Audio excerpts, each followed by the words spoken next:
प्रधानमंत्री जी जो कहें वो तो होगा ही। तो वो जब वहां हुआ तो यहाँ के किसान के लिए भी होना कह रहे हैं कि अगर प्रधानमंत्री जी ने ये कहा है तो पूरे देश के लिए कहा है, वो कमाल है। मतलब ये नहीं, उन्होंने ये नहीं कहा, उन्होंने सिर्फ यूपी के परिदृश्य में कहा है। मनीष जी देखिए, बैंकों का एनपीए जो हुआ 4 लाख करोड़ बता रहे हैं जी, 2014 के बाद इतना नहीं है, वो उससे पहले वो कांग्रेस की सरकारें थी, बढ़ता जा रहा है, कम नहीं हो रहा इतना अभी भी इतना कम नहीं हो रहा है, भी बढ़ रहा है। और इनका इकोनॉमिक एडवाइजर ने जो कहा है ना, गए थे पहले कॉन्ट्रैक्ट थे, उसके आधार पर उनको छोड़ा जा रहा है, अदरवाइज वो कोई रिकवरी नहीं होगी। ये माल्या को तभी छोड़ा है ना, ऐसा नहीं है, राइट ऑफ किया उसके 1200 करोड़ होना बैलेंस शीट की अपनी टेक्निकल बात नहीं, तो उस टेक्निकल बात को हटाओ ना भाई। कांग्रेस करे वो तो सारी आप सारी समस्या उस पर करते हो। आपके इकोनॉमिक एडवाइजर ने क्या कहा मनीष जी? के बाद कितना है मनीष जी, आपके इकोनॉमिक एडवाइजर ने क्या कहा है? अभी जाट साहब ने भी कहा, मैं भी कह रही हूँ, उन्होंने कहा कि 4 लाख करोड़ तो राइट ऑफ कर दिया, अब 6 लाख करोड़ और कर दो, बैलेंस शीट बढ़िया हो जाएगी। और किसान का नहीं कर सकते क्योंकि हमारी इकोनॉमिक तो हो रही है, तो हमारी इकोनॉमिक पॉलिसी ऐसी है। किसका राइट ऑफ का मतलब क्या होता है? राइट ऑफ करना केवल बैलेंस शीट में इधर का उधर रिस्ट्रक्चर करना, ऐसा नहीं होता है। आपको कराओ, लेकिन उनकी रिस्ट्रक्चर करने की बात हो गई। अभी तो आप एक कंसेप्ट और ला रहे हो कि बैड बैंक बना दो, बैड लोन वाला सारा उसमें डाल दो और बैंकों की एनपीए खत्म करो और नए पूंजीपतियों को लाभान्वित करो, वो उसमें दिखा दिया जाएगा। मेरा तो सवाल मनीष जी, सवाल सिर्फ इतना सा है, राधा मोहन सिंह जी के जो आंकड़े आ रहे हैं 9% फसली ऋण पे ब्याज जो आप ले रहे हैं, वो अपने गणित से बता रहे हैं 1% पर फसली ऋण चुकाने में किसान को कोई संकट नहीं है। ना किसान को जो कई तरह की बातें कही जाती हैं कि कर्ज माफ के खैरात है और ये जो बातें हैं, किसान को ये भी नहीं चाहिए। किसान को वो चाहिए कि जो उसका हक है, वो जिससे लिए लड़ रहा है। आज अगर सूखा पड़ रहा है तो सूखे में कम से कम ये तो एक छूट मिल सकती है कि जब इसकी स्थिति बनेगी किसान की, उस दिन से कर चुका देगा। मुझे ऐसा लगता है कि किसान और मजदूर, ये भी देखे छोटे मुंह से बड़ी बातें होंगी, आज भी देश का इतना स्वाभिमानी है। लाल बहादुर शास्त्री ने यूं ही नहीं कहा था कि जय जवान जय किसान। वो स्वाभिमान और उसके संबल को देख करके जानते थे कि किसान वास्तव में अगर खुशहाल होगा तो देश किस तरह से खुशहाल हो सकता है। और उन्होंने कहा भी था कि बॉर्डर के ऊपर अगर जवान लड़ेंगे देश के लिए, देश की हिफाजत के लिए, और किसान अगर हमारे यहाँ पे एक अन्नदाता के रूप में काम करेगा तो देश की खुशहाली को कोई नहीं रोक सकता है। बाकायदा वास्तव में एक डेप्थ की बात थी उनकी ये। आज सवाल यह है कि हम केवल कर्ज माफी को लेकर के उसे एक राजनीतिक मुद्दा बनाते हैं। ये कोई एक ग्राउंड रियलिटी पे किसी ने खाका नहीं छाना कि वास्तव में सूखे से लड़ने के लिए किसान के लिए हम क्या कर सकते हैं। आज किसान अपने बेटे को किसान क्यों नहीं बनाना चाहता है? डॉक्टर अपने बेटे को डॉक्टर बनाना चाहता है, वकील अपने बेटे को वकील बनाना चाहता है, पॉलिटिशियन अपने बच्चे को पॉलिटिशियन बनाना चाहता है। ऐसा क्या होगा किसान अपने बच्चे को किसान नहीं बनाना चाहता? मनीष जी, मैं आपसे जानना चाह रहा हूं। ये तो कोई ये समझीन बात है कि लोगों ने ये कहा है कि जो किसान की जमीन वहां पर कृषि करनी पड़ती है, लोगों के ट्रेंड बदले, ट्रेडिशन बदले, शहर में आके नौकरी करना उनको अच्छा लगता है। जो लोग पढ़ लिख गए वो चले जाते हैं, इसलिए होता है। लेकिन अभी भी वहां पे दिहाड़ी पे मजदूरी हो रही है और फसलें वहां बोई जा रही है। ऐसा नहीं है, जो हेक्टेयर पर हेक्टेयर उपज है वो निरंतर बढ़ रही है। इसका मतलब ये नहीं है कि वो कोई किसान अब किसान नहीं बचे हैं। लेकिन मैं ये कहना चाहता हूं कि ओवरऑल जो एस्पेक्ट इसमें आया है मनीष जी, किसी सरकार ने, मैं देखिए बीजेपी को कटघरे नहीं खड़ा कर रहा हूं, मैं ये जानना चाह रहा हूं कि किसी सरकार ने फसल ज्यादा हो जाती है, किसी सरकार ने, मनीष जी, किसी सरकार ने ये खाका नहीं खींचा अभी तक कि वास्तव में सूखे से या फ्लड होगी या ओलावृष्टि होगी, उस दौरान किसान क्या करेगा? आपने देखिए फसल उग रही है, टमाटर इंश्योर तो कर दिया, आलूओं को फेंकना पड़ रहा है, फसल को इंश्योरेंस तो क्या आपने फेंकना पड़ रहा है? ये विडंबना है ना, आपकी प्रोक्योरमेंट पॉलिसी नहीं है। वेयर हाउसिंग पे जोर देना चाहिए फसल को किसान को बचाने के लिए। आपने क्या किया? आपने क्या किया? इंश्योर तो किया आप लोगों ने, क्या किया? अभी नासिक में देखिए प्याज, आज भी हालत क्या है उस किसान की कि कब का आप देखिए 2015 के अंदर जो स्थिति बनी थी ओलावृष्टि की, उसके पेमेंट के लिए अभी भी रिपोर्ट है। 16 की जो रिपोर्ट है नवंबर के अंदर कटारिया साहब को मिली थी। आज एक किसान को 2016 की ओलावृष्टि का पैसा नहीं मिल रहा है। हाल ही विधानसभा के अंदर ये बात कही थी कि ऑलमोस्ट फाइनल है, सेंट्रल गवर्नमेंट को जाएगी। आपकी टीम भी आके गई है अभी देखने के लिए कि वास्तव में उसकी पूरी रिकॉर्ड वगैरह जांचा है। उसके बाद में बरसात के दौरान जो स्थिति बनी है उसको भी देख करके गए। तो कितने लंबे समय तक किसी को सुना है आपने कि किसी के इतना बड़ा नुकसान हुआ हो और उसको पैसे या जो राहत मिलने के अंदर 1-1 साल लग जाता हो? किसान को मुआवजे की अपनी अर्थ नीति होती है, उसके अपनी तो ये नीति जो है, मैं तो वही जानना चाह रहा हूँ। उसके पैसे उसी तरह से दिए जा रहे हैं जैसे पहले दिए जाते थे। लेकिन हाँ, ये जरूर है कभी कभी डिले होता है।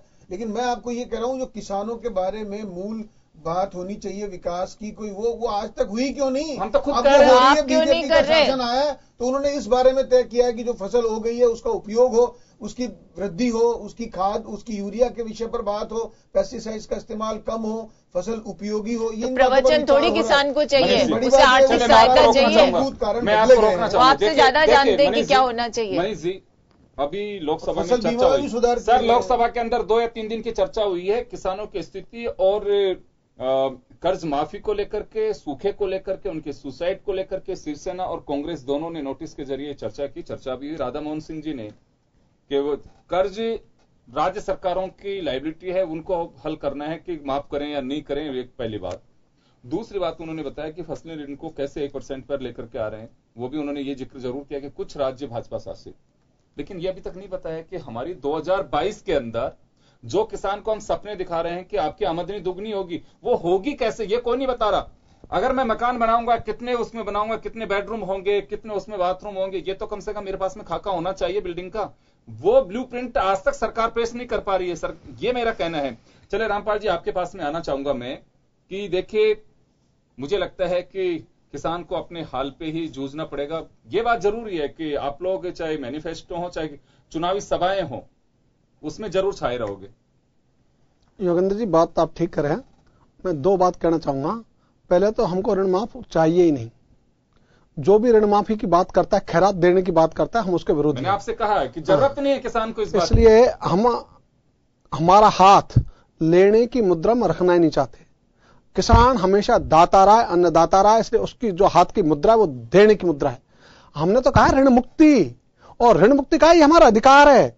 आपने जो एमएसपी डिक्लेयर की, जितनी भी फसलों का आपने मूल्य डिक्लेयर की है, वो जो फसल है उनके बारे में 1.5 गुना की बात ही 2004 की रिपोर्ट में, राष्ट्रीय किसान आयोग की में हम, और उसको लागू होना था 15 अगस्त 2007 से।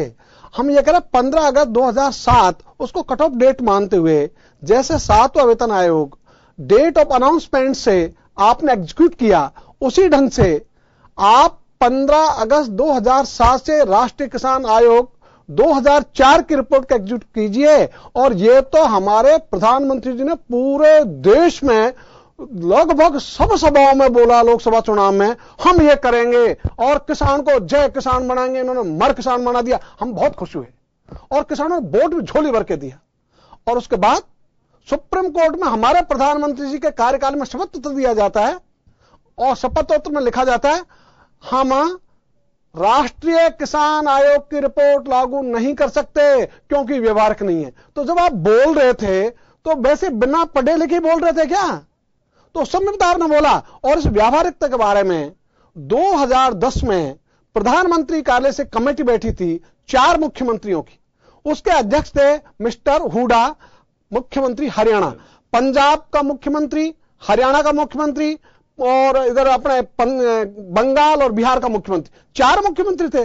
चारों ने कहा यह रिपोर्ट व्यावहारिक है, इसको लागू करना चाहिए और हम भी अनुशंसा करते हैं कि इस रिपोर्ट को लागू किया जाए। उसको लागू नहीं किया। जिस दिन उसको रिपोर्ट को लागू कर देंगे, मैंने एक गांव का हमने हिसाब किया है, अलवर के नीमला का, 9 वर्षों का, 9 वर्षों में जितने उनको दाम कम मिले न्यूनतम समर्थन मूल्य से, उसकी राशि है 27 करोड़ रुपया। और उन पर जो बकाया है उस गांव पर पूरा ऋण वो है 1 करोड़ 80 लाख रुपया। तो हमारा बकाया निकलता भाई, हम तो कहते हैं टेबल में बैठो ना, हिसाब करो ना। सरकार का बकाया निकले सरकार ले, हमारा बकाया निकले हमको दे। इसमें एहसान किस बात का? किस बात का खैरात दे रहे हो, किस बात का तोहफा दे रहे हो? न हमको तोहफा चाहिए न हमको खैरात चाहिए, हमको हमारा अधिकार चाहिए। हमारे अधिकार के लिए आप काम कीजिए, वो आप नहीं कर रहे। दूसरी जो आप बात करें कि भाई उत्पादन बढ़ाएंगे, ये तो 1967 से शुरू हुआ है। यही खाद, ये यूरिया, ये बीज, कभी नीम कोटेड, कभी बिना नीम कोटेड। और उत्पादन तो किसान ने 1967 के बाद से लेकर अब तक 3 गुना नहीं 4 गुना कर दिया। उस समय 6 करोड़ लाख टन था और अब जो है वो पहुंचा दिया 25 के ऊपर, तो हमने 4 लाख कर दिया भाई। लेकिन हमने जैसे जैसे उत्पादन बढ़ाया वैसे वैसे हमारी कमर टूटती गई, हम ऋण में डूबते गए और उसके बाद में आत्महत्या शुरू हुई। तो ये जो आत्महत्याओं का सिलसिला है ये इसलिए शुरू हुआ कि किसान की क्षमता ही नहीं बची ऋण चुकाने की। और 1984 में एक जो संशोधन हुआ बैंकों के मामले में, उस समय तक बैंकों के मामले में हमारा एक अधिकार था, यदि कोई ज्यादा हमसे वसूल करता हम कोर्ट में जा सकते थे।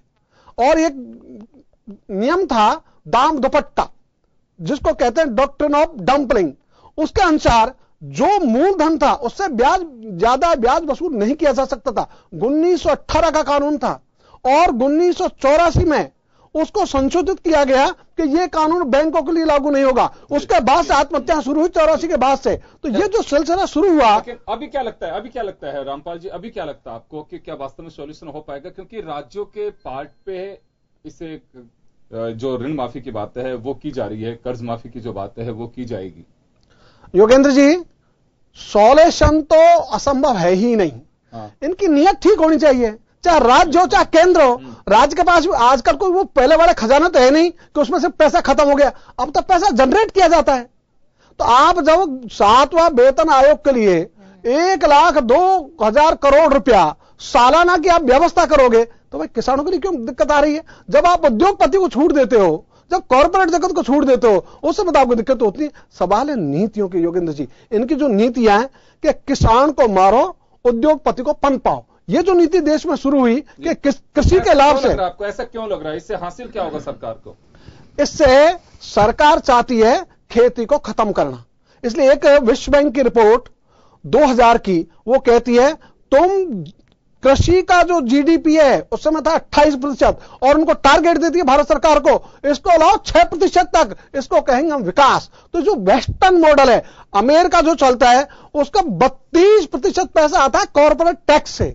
वो जो कॉर्पोरेट है उनको उसने दे रखी है दुनिया में लूट की छूट। जिस दिन कॉर्पोरेट बंद हो जाएंगे अमेरिका के, उस दिन अमेरिका की व्यवस्था धड़ाम से नीचे गिर जाएगी। तो अमेरिका चाहता है उसके लिए तुम सब बाजार बने रहो, उनकी जो बहुराष्ट्रीय कंपनियां उनको पोषित करते रहो। इसलिए हमारी सरकार है कभी वर्ल्ड बैंक की राय मानती है, कभी अमेरिका की राय मानती है, कभी IMF की राय मानती है। तो ये जो सारी संस्थाएं ये हमारे भले के लिए बात नहीं कह रही, ये तो केवल अमेरिका जैसे जिनको कहा जाता है विकसित देश है, उन विकसित देशों की इकोनॉमी को जिंदा रखने के लिए काम करते हैं। तभी आपको लगता है कि सरकारों की नीयत पर भरोसा नहीं है और नीति बनाने से पहले नीयत साफ होना बहुत जरूरी है।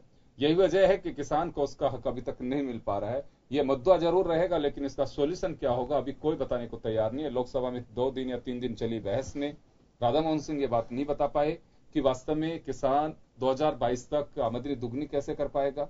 उसके साथ ही यह भी नहीं बता पाए कि आत्महत्याएं रुकेंगी कैसे। सुप्रीम कोर्ट के निर्देश के बावजूद भी अभी तक कोई ऐसा रास्ता साफ नहीं हुआ है। सरकारें कोई भी आए कोई भी जाए, लेकिन वास्तव में किसान सिर्फ एक मुद्दा बना रहा राजनीति का, लेकिन वो एजेंडा नहीं बना कि उसको विकास की उस मुख्य धारा से भी जोड़ा जाना चाहिए। खैर चलिए, इंतजार है अच्छे दिनों का और अब अगर नियत के साथ अगर नीति बनेगी तो रास्ता भी खुलेगा। चलिए, बहुत बहुत शुक्रिया आप सभी का। खास खबर में इतना ही, दीजिए इजाजत, नमस्कार।